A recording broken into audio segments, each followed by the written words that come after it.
You use AI every day.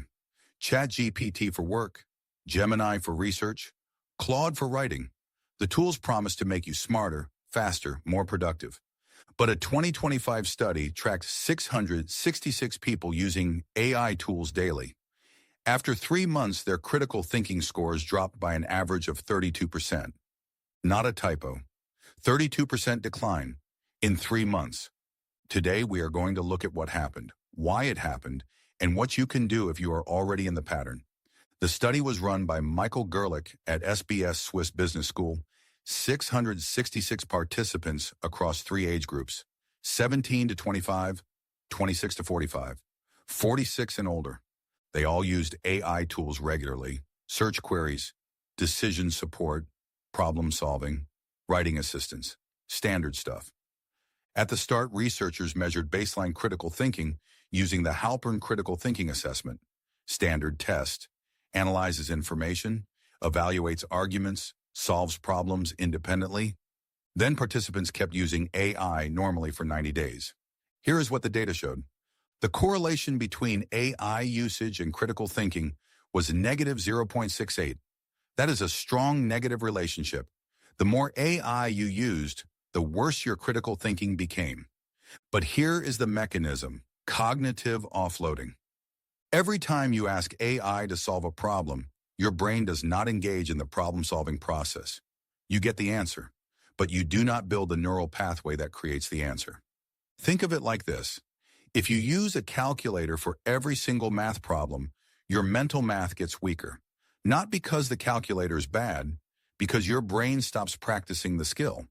AI does this for reasoning itself.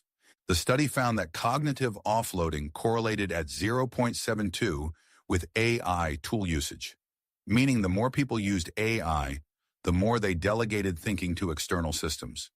And cognitive offloading correlated at negative 0.75 with critical thinking scores. Translation: offloading your thinking to AI weakens your ability to think independently.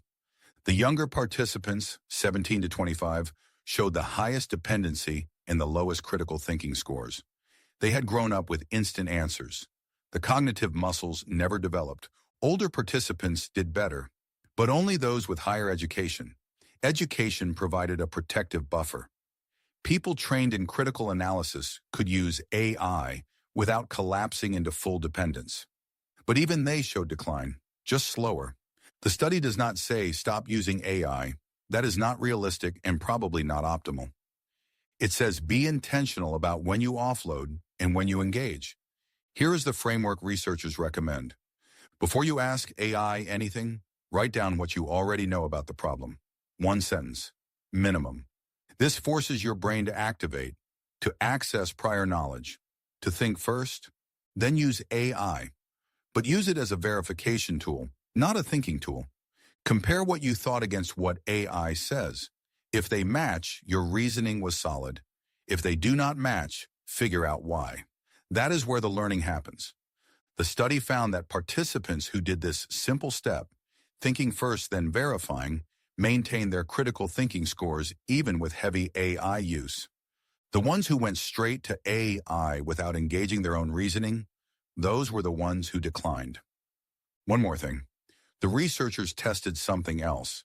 They asked participants to solve problems without AI 1 day per week. Just 1 day. Manual problem solving only. That single day preserved cognitive function. It kept the neural pathways active. Your brain is a muscle. If you do not use it, it atrophies. AI makes it incredibly easy not to use it. 3 months of daily offloading.